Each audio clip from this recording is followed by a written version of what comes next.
I am here with my once every 6 month or every year, oh no, I have a splinter, interview with Wout from Amsterdam. He is a, how do you want to introduce yourself? Professional drifter from Amsterdam that loves Wijsvab? Well, I wouldn't go as far as calling myself a professional, but a drifter. You own a shop? You build professional drift cars? That's true. Yeah, that's what I do. Okay. He builds professional drift cars, and I'm always looking for fun, exciting ways to, like, I guess, interview people and, like, get into what is interesting about them, because I'm surrounded with interesting people from around the world. But today he wants to do a little exercise where he throws out words and we react to them and, like, riff and come onto a subject. So go. Well, you too. You also come Ice up Cube. with words. No, like drift-related words. So it has to be a word that's somehow Civic related. going across in the background making terrible four-cylinder noises. That was a VQ. I could do VQ. without. Okay. So that's my reply. Hydraulic handbrake. Essential. Keys with chips inside of them. Not essential. Okay, you try. Japan. Ooh, this is gonna be too easy. Everybody knows what I think about this stuff. If you say Japan, I'm gonna say the birthplace of drifting, but also with a mindset, because everybody slid around cars forever, but with like a very different mindset where it's always interesting to look at their point of view of drifting, because everything they do, I just did an interview with Taka, and every word he uses to explain drifting or drift technique or everything is so different than the way my brain works. It's always interesting and exciting for me to think about. That's what Japanese is for me, like the thing. You think we don't understand it in a way? No, I don't think it's, we don't like understand. Like the sport as itself. You think we miss the point compared to the Japanese? No, I think that every place in the world has their own version of drifting, because in America we have garages and welders and all this type of like can-do spirit, so we overbuild cars, and a lot of our relationship with drifting is like the fabrication of them or the building of them, and like, because we can't operate drift cars on track or on mountain roads as much as they can. Right. But if you have beautiful mountain roads that are super tiny one-lane highway things that Corollas only work on, you obviously have great, very simple drift cars, because building any more power is terrifying and useless. Yeah. So that's my version of drifting. Everywhere is different. Japan for me is awesome because it's very different than my version, and I learn something new all the time, different. Oh, I hate these stupid sounding S2000s. They sound like shit. I don't know why people think that they don't sound good. It's your turn for a keyword, I guess. European drifting. Huge shout out to all the sponsors of Drift Week, starting with BC Racing Custom Coilovers, who support more grassroots and professional drifters than any other coilover company. Thank you to WhatMonstersDo.com for supporting all of our content for so long, including our Japanese content. Use the discount code EBISU on their website for a discount. Thank you to NK Wheels. They make so much cool stuff, all the way from my drift wheels all the way up to F1 wheels. Thank you to ECU Master for supporting grassroots guys all the way up to the best driver in the world, James Dean. Thank you to Yplay Imports. If you need a rad right-hand drive car from Japan, hit up Trenton at Yplay Imports and get them before the prices get too high. And thank you to Drift HQ for bringing in that support vehicle. And congratulations on everything that you've been doing this year, Drift HQ. You are killing it. Done. I think European drifting is finished.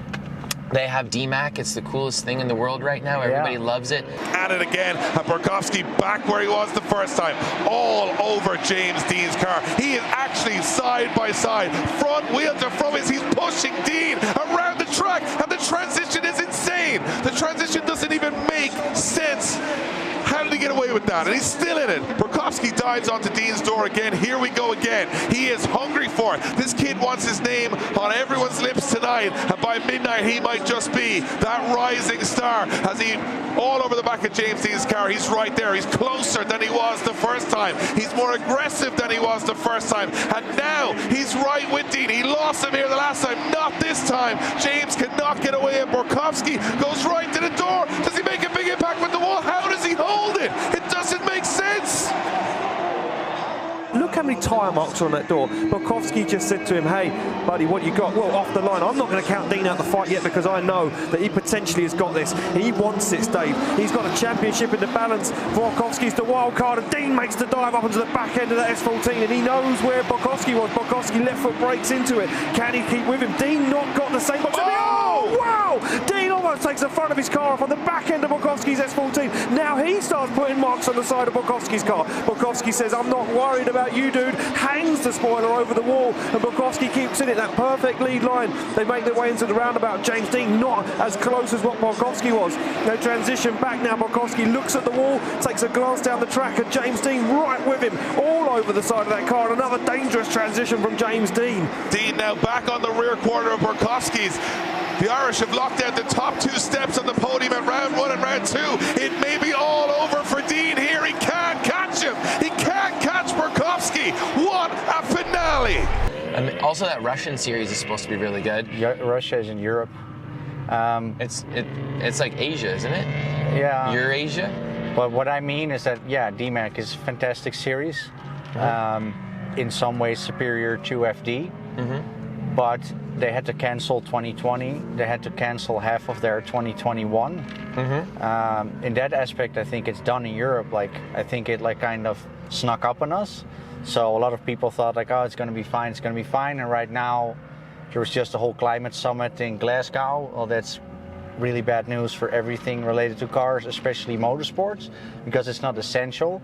So this whole climate deal is gonna first come for the luxury things, so people with expensive cars and race cars and motorized sports, and they're only gonna come for the average Joe in the streets van that he needs to do his job with last. But I think that that's gonna weigh very heavily on drifting, and on top of that, the whole COVID situation just kind of is an accelerator for that. Do you hear those cars a lot on the video? Because it's like, we can just roll up this window. Let's roll just this like, window up. Man, like who? They sound terrible. Yeah, I don't know how much of it comes in the video, but this is like literally the worst sound ever. I know. It's like, what the hell? Oh, that's much quieter. Let's keep going. That's better. So that's like what I think about Europe. I think there's a lot of potential. It's like we touched upon many times on our interviews that we did before. It's very different from American drifting, yada yada yada, everybody knows. But the problem now is that even in Mondello, which is like one of the birthplaces of European drifting as we know it now, they're having trouble and they can't run the track. And yeah, there's lots of location problems with drifting. There's lots of regulations. I think that drifting is done in Europe. I think it's over. I really do. So yeah, that's what I feel. I'm not a European, so I can't say. Well, I'm here for a reason, for the third time in a year. I mean, from an outsider point of view, just see there's so much cool drifting, and some of the most talented people in the world are from Europe, and I see so much creative use of media over there, and the presentation of their live streams is so good. Yeah, but you talk about DMAC now, and RDS. But DMAC got canceled in 2020. They canceled, I think, 3 out of 6 rounds. I see what you're saying. I'm just saying it seems pretty cool. Well, it's super cool, but it's getting cut short by all kinds of outside factors, and that's what makes me sad. And that's why I'm saying it feels to me like grassroots drifting is very difficult in Europe. Like DMAC, sure, because that's like a powerhouse with Red Bull and very professional organization, and they've got good networks. But like grassroots stuff, like something like Drift Week, it would be very, very difficult, especially to do it twice. Like you could maybe get away with one Drift Week if you kind of sucker tracks into letting you drive there, but you could never do 2, like you would run out of tracks. So that's like, it kind of makes me a little bit sad with that stuff. So yeah, so that would be my, so I totally agree with you that it's great and fantastic and that there's good series. And okay, how about this? My turn. M Sport. M Sport. M Sport. You mean like M Sport, like in this car, like in BMW Motorsport? What does it mean to you? What does it mean now? What does it mean in the future? What does it mean in the past? M Sport. It used to be my life because I started my job with E34 M5s and E30 M3s. So I bought an E34 M5 and I did a lot of work on it myself. This was in the time of the big internet fora, so it wasn't even Facebook, I guess. And there were these huge BMW M fora where I was quite active, and there were people from Sweden bringing their car to the Netherlands for me to work on, and that kind of built my whole business. So I started with the M3s, like the E30 M3 is very akin to the M5 E34. Well, you had one, so it's basically the same motor but then shortened. and the architecture of the engine is the same, and the way you work on the car. So that's how I started my business. So motorsport meant the world to me, BMW Motorsport, so motorsport with a capital M. But now it's like brand inflation, so they're like making like automatics, and they're making like front wheel drive BMWs, and it's just, if I see an M5 or an M3, like I love Duarte's car, it's cool, but it's not an M specific motor. It's basically like the 335 motor that they souped up and bolted on, and I don't know, man, I don't feel like super impressed by BMW M anymore. So it used to be a very big part of my life, but now like the newer, we work on them. Like we have a lot of BMW M and Alpina and stuff in the workshop. Are you available to relieve me for a second? Keep going. So yeah, so that's kind of what started my whole business, and I drove them on track a lot. And this is obviously a motorsport car, and I think this E46 M3, I think that's a really good car. Like the guys from Ireland, from Drift Games, they also got one out of Drift HQ to use, and I think that's a very smart thing to do. Look at this car, it's been kind of good for all the drift weeks. So yeah, so if I think of M Sport, BMW Motorsport, I think of E46 M3, E60 M5, E34 M5, E30 M3. That's kind of what it's supposed to be, and what it is these days is, in my eyes, just diluting the brand, just a cash grab. And yeah, and everybody said, yeah, but it's normal, they should be bigger and people want more power. And sure, you know, but you see Nissan building the new Z with a manual transmission. I feel like a lot of these manufacturers also They still make M3s with manual transmissions. Yeah, but like the majority of like 911s and M cars and all that stuff, it's all like the 7 speeds and all that. It should have a clutch pedal. It's simple as that. Like the SMG, it's kind of nice, but I think an M5 E60, the V10 should also be manual. Like America got manual M5 V10s. It's crazy. My friend Brandy. Did you guys not? No, it wasn't for Europe. Like my friend Brandy from Austria, who competes in DMAC, he just bought one out of America, manual E60 M5. Americans hate those cars, by the way. They're awful. Oh, great! I'll buy them all. It's a fantastic car. The V10 one? Man, that's a riot of a car. When that car came out, it was 507 horsepower. The Audi RS6 Plus was like 580 or something. But the M5 V10 with like 75 horsepower less did everything better. Everything. Yeah. So that's a fantastically balanced car. It has a super short final drive, so it pulls like crazy. If you're doing like 150 mile an hour, it still pulls. It's 8,500 RPM V10. It's one of the best sounding production engines of the past 15 years. So wait, this is a good topic.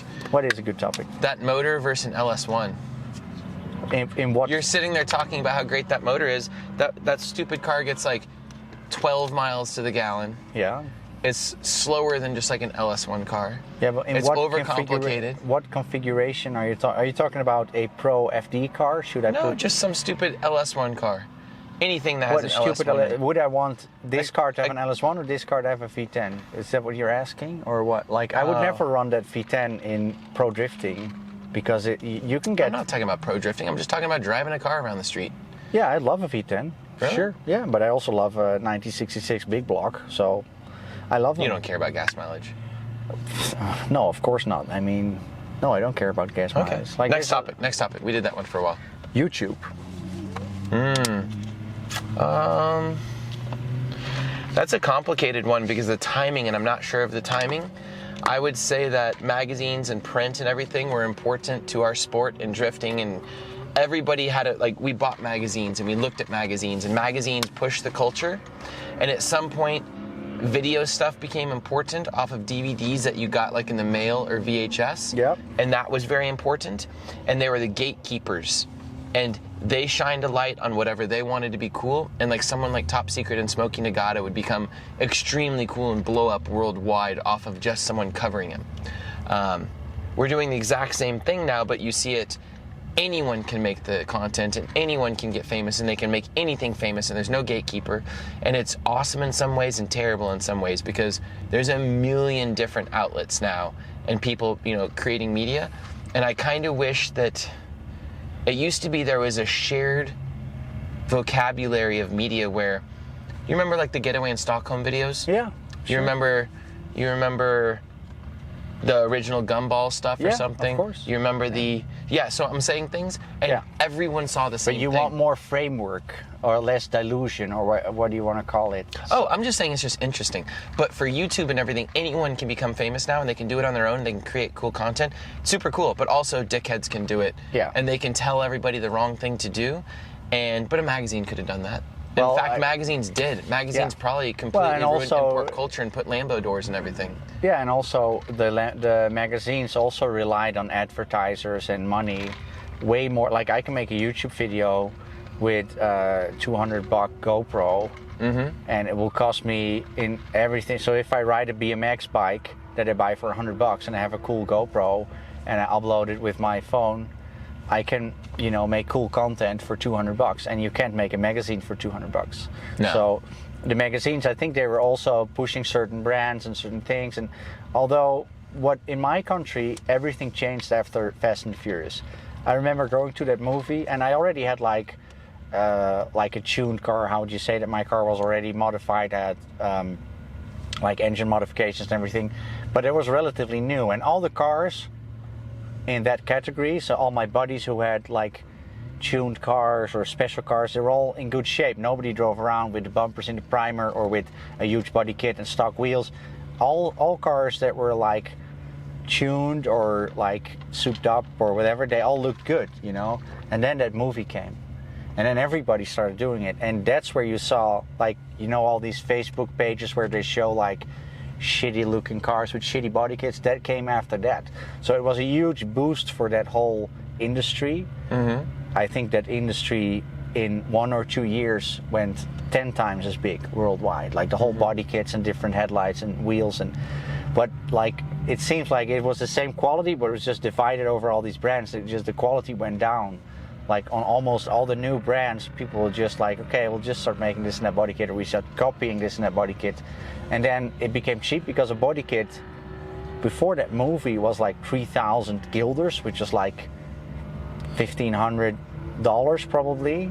And people had to work for it, and they had to paint it, had to fit it, and it all fitted really well. Like at Feel Side stuff and Rieger, which was a big German tuning company, and it almost, like the Rieger stuff almost fitted like original panels, and it was very good. And you just sand it down with 400 grit and you spray it and it's there. And then that movie came and everybody was getting $200-300 body kits, and they were awful, and it was like the wrong kind of crowd. So the people who really couldn't afford it started modifying their car, and everything went down. So it got a really bad name off of that, you know what I'm saying? Because all the modified cars were pretty much good looking before that movie came, because if you were poor, you couldn't do it. So either cars were standard, or the tuned ones or the modified ones looked good. So you hate poor people? No, I don't hate poor people. I think, like, I had the analogy yesterday with Brandon Wicknick over dinner, and there was a lot of people. I said poor people and you hate him, and you brought up Brandon Wicknick. This is what you always do. Like, I say something and you try to. That's All right. really funny. My topic, Brandon Wicknick. So I had a conversation yesterday with Brandon Wicknick, and it was about people complaining that if you go to a smaller series like not FD, that people complain like, oh, the guys with the big motors are always winning, or the guys with money are always the guys winning, and this and that. And I'm like, I understand that, and that the people who say that are kind of glorified. So yeah, they're just hometown heroes with small budgets, and it's really great that they're there. But on the other hand, it's also pick your battle. So I would like to go powerboat racing in Monaco, with 4 Lamborghini V12s in the back of a powerboat, carbon fiber, €5 million hull with 250 grand worth of motors in the back. I would love to do that, but I can't afford that. I'm not going to go moan on the powerboat racing Facebook page like, hey, why is this so expensive? Why is it always the guys with money winning? I'm not going to go to Monaco and say, does somebody have a spare motor for me that I can borrow, or a cheap boat because I want to do powerboat racing? No. If you can't afford it, don't do it. There's nothing wrong with that. You're not a loser or a nobody or a dickhead if you don't drift. Like, there's so many ways you can be involved in drifting without drifting itself, and it is really expensive. And having a really cheap car only makes the car part cheaper, but you still have to do the traveling and the entry fee, and it will still break because people will not build a car. They'll just take a standard car with standard control arms and they'll start running it, and then everything starts to fail because it's all 25 years old, and you think you're doing it in a cheap way because you bought a $5,000 car, but everything on that $5,000 car is going to fail after 1 or 2 laps, and it's still going to be expensive. You know what I'm saying? So it's also a lot of false economics. So, and Wignick and me, like, we agree on those things. Like, he's very much about doing things low budget, and I appreciate that. But he's not dumb. He knows exactly what he's doing, and he knows exactly where he saves money and where he doesn't save money. And if you don't have that skill set, or his shop, or his stockpile of parts, or his network, you can't do that, you know? Like, you can run cheap cars if you're Brendan Wignick, but people see Brendan Wignick do that, and they're not Brendan Wignick by far. They don't even have a garage. And they're like, oh, Brendan Wignick runs a $5,000 car and he's successful. But he can make that happen, you know, and not everybody, his value is probably $500,000 in that.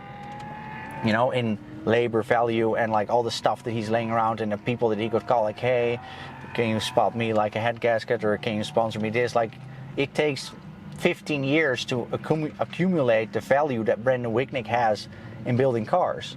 And because of he has a huge value, he can build a $5,000 car that works. American drifting. I love it. It's super diverse. Like, I love that you just say American drifting because it's everything. It's this is American drifting. And you should be really proud of it. Your series in Texas, you should be really proud of it. The whole thing here really restored my faith in drifting and kind of completely changed my perspective on drifting. The Drift Weeks really turned me into a person with a different mindset about drifting. Yeah, I only like the pro stuff and the grassroots stuff. I was like, no, I don't care about it so much. But now, if you do it with the right kind of people and you do it on the right tracks, and there's this whole, it almost feels like going on a school camp, you know? It's like the night before Drift Week. Oh, I never thought about that. I'm like, that's yeah, so but, true. but that's what it is, you know? And it's hanging out with you. I hang out with Brian Page Howell now in Los Angeles, which is fantastic, you know? You sleep in somebody's guest room, and it's great. And I stayed with my buddy Kurt in Oregon. It was fantastic, you know? I had a great time. I was with Rudy Martinez in Texas. Like, it's so nice, you know? And I'm like, I was so out of touch. It's not like that in Europe? No, because it's so different, you know. Everybody just goes home, and it's like Europe is way smaller. So if I have to drive in Germany, it's 2-3 hours driving, and I'm back home.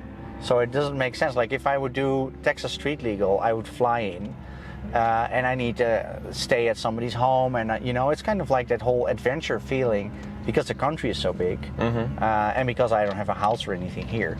So that I really like that feeling, you know. And now also with the Airbnbs and with the mansion that we're can I say that, or is it like a secret? Yeah, are we airing this we're later? going to a giant mansion. We're going to a giant mansion with everybody, like all the drivers. Is everybody? Our Airbnb bill is $11,000. It's 11 grand for Airbnb, but that's like, I like the driving. I love the driving and the tracks. Willow Springs here, it's amazing. And like, I have to say, I was like really like almost depressed with the whole situation in Europe with all the cancellations of all the events. And then I came here exactly a year ago for Drift Week 2, and it gave me so much energy and so much motivation that it's really fantastic. And you should be proud of that, because that's also American drifting, and that's also America. You know, so a lot of people. I'm not American drifting though. I'm just like my own little weird. Are you an microcosm American? Of weirdo-ness. You're an American. Yeah, but I I think the So it's Lone Star American. Drift Aaron thing is very niche though. But it's American drifting. I suppose so. So every FD is American drifting, Clutch Kickers is American drifting, Okay, Lone that's Star fair Drift- enough. It's all yeah, American okay. drifting. You're right. So I was it's- gonna say my stuff is always so weird though. It's not weird, it's brilliant. Well, but the whole Drift Week thing, you have to admit, is not like anything else you do in drifting. It's pretty weird. But why is it weird? It's 'Cause weird it that has to be other people explained don't to do you. it. Right, but it has to be like thoroughly explained before someone gets it, or maybe even they have to go before they get it. What I think is that in America, like in Europe, with all the socialism, people have way more days off, and they can do like all kinds of things like this. In America, people like it's very We work way, to death, yeah. Well, it's completely different. Like if you're a union electrician or something, it's completely different. You can't just say like, "Bye, I'm going to be back in 14 days." And people have girlfriends and families. They need to sacrifice their holidays, or not sacrifice sounds really shitty, but like their holidays are consumed by their family life, and it's just way more difficult to do a Drift Week thing. So I guess that's why if we had like the European socialism here and the amount of days off that people have in Europe, you would have 100 drift weeks. Grassroots or professional? Both. Both? Both, yeah. Yeah, I think, I also think that the grassroots is the future of drifting. And not so much the pro stuff. As much as I like pro cars and as much as I like building cars with high power, the grassroots stuff that really has the future. I think the festival style drifting is way closer to the spirit of drifting than actual pro stuff. And as you said, like every country has its own evolution, its own version of drifting. It's often dictated by the tracks. America has really big tracks. I feel like I'm repeating myself from the Arizona interview we did. All right, how about 2019 Wout or 2021 Wout? Who's cooler? That's subject to who's watching, but I feel a lot better now than I did in 2019. I felt pretty good in 2019, so imagine that. Could you imagine? Do you remember when I talked to you on the phone first? Yeah. And I was like, oh, if you want to come do Drift Week, just buy a car over here, like get with Chelsea or get with somebody and they'll get you a car and just like ship some parts over, put some parts on, get something finished. And you were like, I can't do that. I have to drive a fully prepared car that has to be shipped or else I'm not doing it. I'm going to do everything by the books, I'm going to do everything properly. You're like, I'm not going to drift unless it's 100% prepared car that's prepared in my shop correctly. And all these things. Do you remember that? Yeah, I remember that. What would you tell yourself back then if you were on the phone? Well, it's a real eye-opener. I have to say this car was very well prepared though. So by BMW?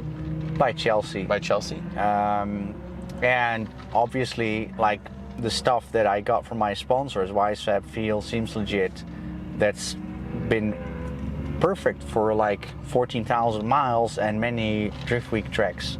So that's also part of it. But like the suspension on this car is the same as on my pro cars. So this is what I would have built.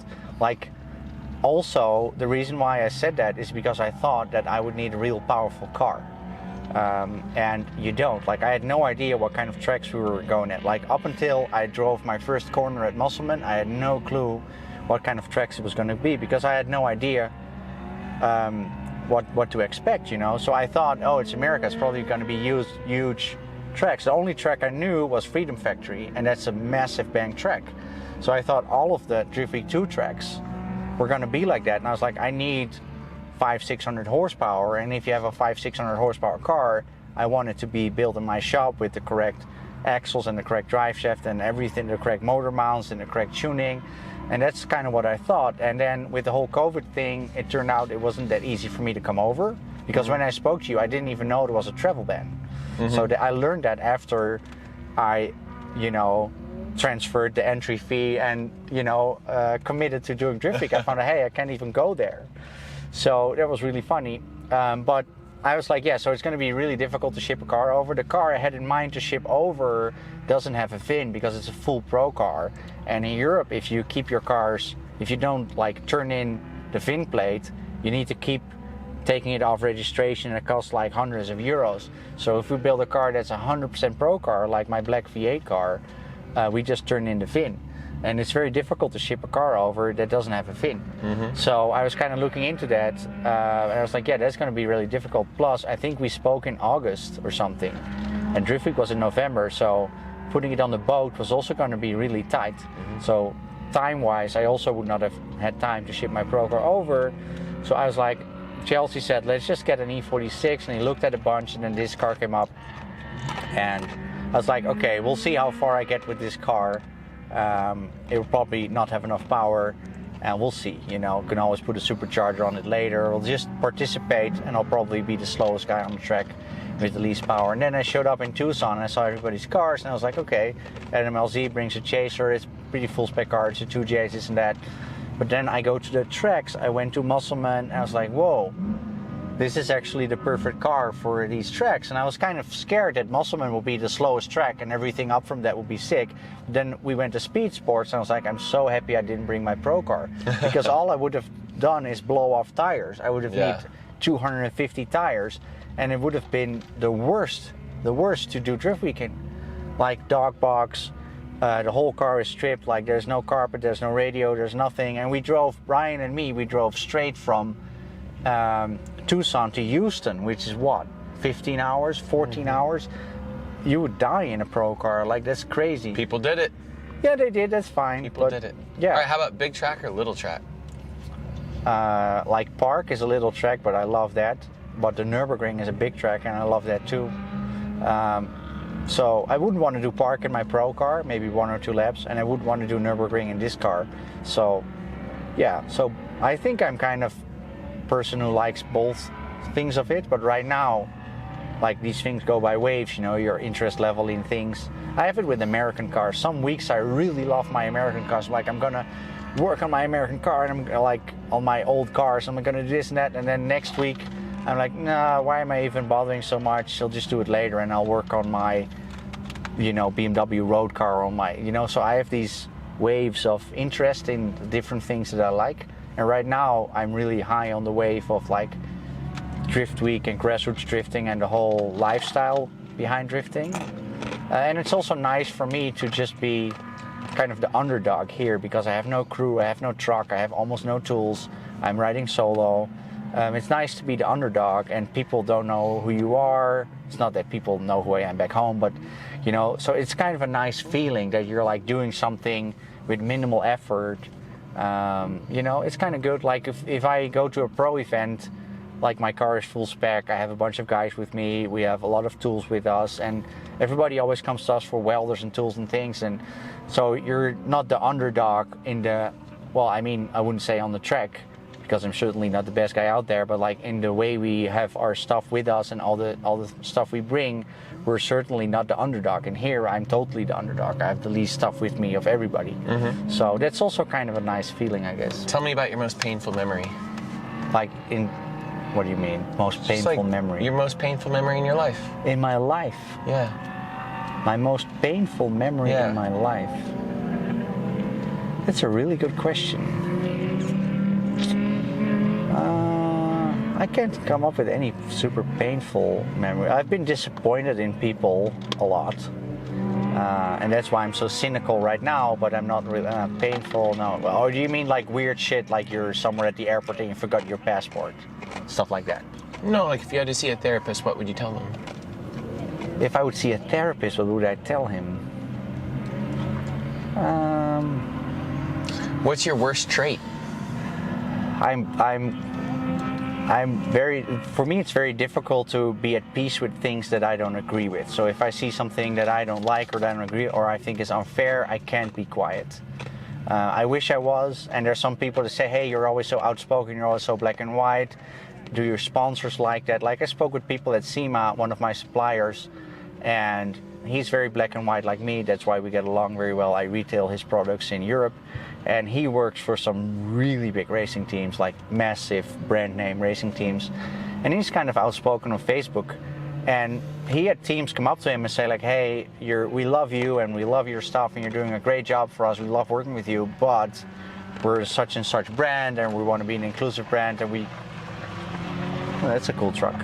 And, you know, could you like tone it down a little bit? And I have that same thing, so I can't keep quiet. Although it strategically is better for me to shut up, I'm not going to do that, you know, because it's also not important enough for me. If somebody sponsors me and says like, hey, we don't like the way you think about electric cars, we won't sponsor you, that means that that company is not a match with me. And then I don't even want their stuff. So, I mean, it'll be all companies soon. That's what you think, but it's the EV thing is, it's physically impossible. So apart from what people want or what kind of pipe dreams they have, it can physically not happen. Like I watch the news in my country every day, like when I'm on Drift Week. There was a news article today in the biggest paper that we have that the electricity net is like way under capacity, and there's huge problems in there, like 200% under capacity, and it needs to be changed now, but it can't be changed, blah, blah, blah. That's now. And so it's physically not possible. So the whole EV thing is going to unfold very badly because it cannot be done. And it's a huge pipe dream. But I don't want to get in the whole EV thing right I didn't now. bring it up. No, but that's like kind of what you mean. I brought it up. No, I didn't mean it. I'm not dragging you into that. For I asked once, you you're what- not dragging me into I it. asked For you what once. was your most painful memory, and you brought up electric My cars. most painful memory is that governments are mandating electrical vehicles and that I get letters in the mail that I cannot have my truck for another 3 months and that I have to sell it then. That's my most painful memory. I think that that's ridiculous. So yeah, that's an answer. I'm a Texan, so I can't relate. Texas My is memories are great. in Texan. Your memories are. What's your most painful memory? We Texans don't have them. Fuck off. That's okay. My word. My My turn for a word. Chelsea. It's super cool to see one of your friends succeed so well when so many people don't live their dreams, or they are hotheads, or they can't live up to stuff. He lives up to all of his big talk and bravado and everything else, and he has style on track, and it's super cool to see someone like that succeed. Because he That's awesome. went to Texas to compete in your series back in the day, right? Is that right? Or how did that go? His mom lived down in Texas, and his dad lived down in Texas, and he moved down there to be with them. I'm not going to get the story perfect because it was a long time ago, but he was very young. He came down. I met him at an event, and he came and drifted, and he was up from Philly, I guess, or Florida. I don't remember where he was at the time.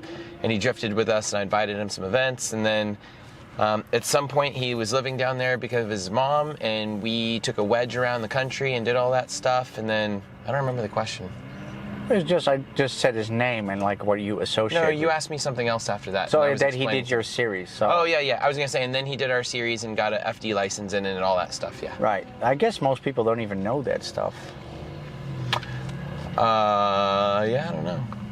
Would you say that that's the way to do it, the way he did it, or because I'm sure that there have been difficulties. Chelsea got like a license at XDC 2 years in a row, and I don't think that FD honored it, if I remember correctly, and they made him drive my series.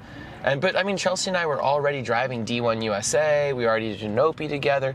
We were doing tons of stuff. So I mean, like, he almost went back down to Pro-Am to get his Pro-Am license, because by the time he got back into Pro-Am with us, it was like Club and Baby Seals. I mean, he was really good at the time. He actually was a complete douchebag in my series and just drove a turbo E36 up into people's doors and just destroyed everybody's doors all day long in, like, you know, little parking lot events and stuff. And was just like a bully.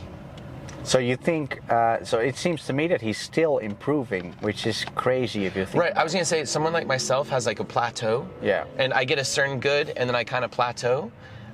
Because I don't watch drifting videos all the time. I'm not studying suspension settings. Like, I just go out and have fun and drive. And it's very rare for someone like him to actually continually advance and learn all the time and get better and better and better and not have that fear and do it when you're young enough. Like, he was young enough when he was doing it all. Once you get into like your 30s and 40s, man, you slow down your reflexes. He is in his 30s and he's still improving. Yeah, but he's young 30s, and he was improving up and like rapidly to that point. Yeah, You'll probably see him not improve so fast after this. I think he's still improving like crazy. He is, but you won't see such a. And also, he wasn't. I mean, not to put him down, but like, he'd been doing it so long. He's already like 16, 17 years into this. You know, it's not like he's improving because he's a noob. It's not like he's a rookie. No, for sure. Like, Right. the first improvements are the biggest, but that's exactly But I'm just saying, what I it's mean. not like he's a new guy. That's my point. No, well, you kind of might think that, but I mean, No, what I he was mean is that- competing on a national level in like Yeah. 2007. But that's exactly why I mean what I say. So because he's been around so long, it's so mind-blowing to me that he still improves, because most guys are boom at that level and they don't really improve. And if you look at the way he drives, it still gets better and better. It's really crazy. Yeah, he's doing great. So that's really cool. He gets stuff. more seat time than anybody too. Yeah, but And it's, they also have the team, and I was gonna say for he's- sure, that's really big. They're also building the car where a lot of these guys, they get to a point where they don't necessarily improve because the cars don't go mental, and like, you know, they're not always stepping up the car game. Well, the problem is also like, I don't know, I can't talk, it's him. He does his thing. yeah, I think that he's also like, there's a certain point that you have to surpass, and you can only surpass that if you're also very good with the tech and with the suspension, because you need to talk to the engineers. And what's a really big problem is that guys can have a huge amount of talent, but they don't really understand the car. Then at one point you're gonna run out of like vocabulary or understanding to talk to because the engineer's not driving More the car. so than any of that stuff, by the way, I think he has more personality than the other drivers. Matt Field has a good personality, Chelsea has good personality, they're authentic. Chelsea's more authentic than Matt Field. I think Matt Field's a bit more of a character on purpose and does a good job. I think Chelsea's character is a little bit more just that is who he is. It's not, you know, a caricature of a human. He's not playing. So I was gonna say, I think that drifting needs characters like that. Too many of the guys are they're not interesting off track whatsoever. True. And even the guys that might be big media people, they're just putting on a face to be that media person. They go to media training and I don't even know if they go to media training, but like in big sports, like in football, when they get in front of the camera, they're like, "Hey guys," and they start doing that. That's media training. That's exactly what it is. So I do that as a joke sometimes. I'm like, "Hi YouTube." I can't even do that. Like that's why my YouTube has so little followers, because I'm just like, "Hey guys, this is a quick change. This is what it weighs," and a lot of people think this and that, but I'll show you right now this and that. It gets like 200 views. You know, and there's people who are like, "Hey YouTube, it's amazing out here, and I just received this box of hairline products and it's really great." And people are like, or the drama thing, "I just bought this Mustang, but did it get screwed over?" And it's like 15 minutes, and in the end it's like, "Oh, I only got one key with it, and the guy doesn't return my calls. It's such a drama." Like, I can't do that. Like, I cannot do that. If you would pay me to do that, I wouldn't be able to do that. You know? But you're like also like yourself. Like if I talk to you on the phone or in real life, you're exactly the way you are on YouTube, and you're ridiculously direct, especially for an American. It's insane. Like really? Normal people aren't like that. I just know don't what want I to say waste people's time. when people say, Aaron's a wow, dick. no, they never say Aaron's a dick. And well, no, People say that all the time. People don't say that all the time. Even my cameraman's laughing. Yeah, well, he's laughing because it's like a joke. Anyways, no, I never heard anybody say Aaron's a dick. Anyways, so what people do is say, "Oh, wow, do you like going to America, right?" I'm like, "Yeah." "Yeah, but they're so fake Americans. They're so fake nice." I'm like, "No, they're not nice. Fake nice. I mean, they're just say, no, all Americans like they just beat around the bush." And like, no, like go talk to Aaron Losey. Like he doesn't beat around the bush. He's super direct. And you know, I've never ever experienced you not being direct. And I think that's really good. And more people should do it. So that's really good. And your YouTube channel is also nice because it's diverse. I don't like everything you do. Some things I really don't give a fuck about. Can like I say my electric cars? I can say fuck, good. No, electric cars, man, stop that We're not doing the electric cars. What's my worst video I've made? I didn't watch it, so like if I think what was it the looks worst dumb. topic? The worst, well, some videos just, I think the topic is kind of good, but they just don't. I think the video we did in Medford it could have been potentially way better. What was it? The one well, about then the you need to do a better job. Well, I was sitting It's not here my fault, it's talking, your like it was interview. we did the camera way too far back, like that was really bad. My bad. So, it That was the size cameraman's problem. fault. Yeah, so that's my least Oh, favorite. there's a dude parachuting over the track. Weird. Oh, it's like the fucking paragliding. Anyways, Yeah. People at Okay, home keep will going, hate keep this. They'll going. hate this because they're like, what are they looking at? So isn't it your turn right now? I said Chelsea, so. All right, James Dean. Greatest of all time. I just saw He that. also seems really authentic, by the way. Yeah, I think most of those Irish guys are very authentic. I think James is like one of those phenomena like Michael Schumacher or Michael Jordan or, you know, really good. What you always get when people are that large and that good is that there's people who want to be like interesting by saying, "Oh, but he also so he doesn't have that much style," or you know. And I'm like, no, it's just that guy has everything is good. Like he did that one run in Texas, that 100-point run. I don't know if you remember that. I think it was his second Worthouse year. Man, so that guy is so incredibly good. And Wijsfab works a lot with him. And so the V2 kit of the S14, what's on your car right now, on your other car, not this car, that's like largely him. So Risto, the Wijsfab main engineer, went to Ireland and they developed that kit with James Dean, like the V2 version of the S14 Lockit. And he said, like, that's incredible what that guy can do. And if I kind of look at how he sets up a car, it's a very difficult setup. So it's a setup that's almost like a tightrope.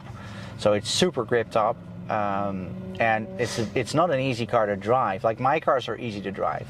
I said this car is very easy to drive. So it's on very normal settings. Anybody could drive his car, but his car is very difficult to drive. He makes it look incredibly easy to drive. Yeah, but that's because he's so good, you know. And I So think is my version 2 kit going to be really hard to drive? no, it's actually really easy to drive, but you can set like Ackerman and all those things and toe gain to well, the toe gain is of course the rear kit, but you could adjust the Ackerman really easy on that kit. And some guys will set the Ackerman in a way that the car really creeps towards the wall. So if you have a lot of Ackerman adjustment and always to the way that you go to reverse Ackerman, if you're in a wall like that, that other wheel is going to be pushing your car out.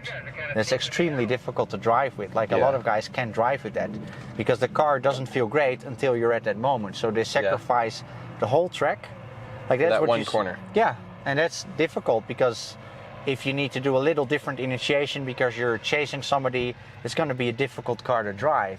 Especially now with the rear axles on the E90s and the S14s, what people now have discovered with the dynamic toe gain and the gain in forward bite, that's real rocket science. Like those people who designed those rear suspensions at BMW and Nissan, that's no joke. And in order for a drifter, and we do the exact opposite with them of what it's designed to do. So that's very, very difficult.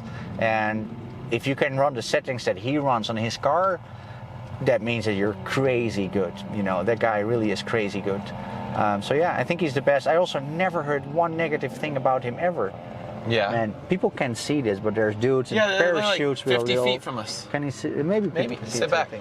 Anyways. All right, what's your size is- 5-year plan? My 5-year plan is moving to America, having a shop over here, driving a lot with you guys, build a pro car here, and do another special project that I've been thinking about a lot for the past 6 months. A couple guys know what it is. I told Brian, and my buddy Kurt up in Oregon knows about it, but that's going to be something really cool. Something that's never been done before. There's only a few people still watching this. You want to tell them? Nobody watches it. No, I'm not going to tell it, but it's like you could never come up with it. But it's a car that I want to build, and it's not going to be a pro drift car, but it's going to be something really cool. And I may start building them as like a series or as. Is it a Tesla? Chevelle. No, it's not a Chevelle. Is it a Mach-E Mustang? No, I love a Mach. No, come on. I love a Mach 1 Mustang. I don't like Mach. The Mach-E. I know what a Mach E is. It even sounds Mach-E. Chelsea drifted one the other day. I know. I tagged you. about that. I tagged you in a Corvette C2 video as a retaliation for that. So Oh, I didn't don't see tag me. So there we have this group chat on the Drift Week group, and there's like Aaron is constantly throwing people out and putting new people in or whatever. So you're looking at this group chat on your phone, and there's like Aaron Losey removed, boom, boom, boom, boom. Like 70 people get thrown out overnight. Half of them are actual Drift Week 4 drivers, but I had to accidentally he put doesn't back know in. who these people are. It's like you talk to Aaron, and I'm like, yeah, I was speaking to Fielding about this and that. And he's like, which Fielding? Like, what do you mean, which Fielding? What Trenton? What Trenton? There's only one Trenton in the whole universe of drifting. There's only one Fielding. Like, he doesn't know names. David Curtis, my buddy, David Curtis from Utah, he did drifting. You had no idea who he was. Like, who's David Curtis? Who's David? I still don't. He still doesn't know who David Curtis What is. car Like, that's was he? great. I'll know him by the car. No, a blue E36. He was in my Airbnb group. He's a great guy. He works for Ford Performance. He did the demos at SEMA. He's a great young guy, good guy. Anyway, so why were we talking about I have this? brain damage. All right, wrap this up. Bye, everybody. Bye. Thank you so much for watching, all 12 of you.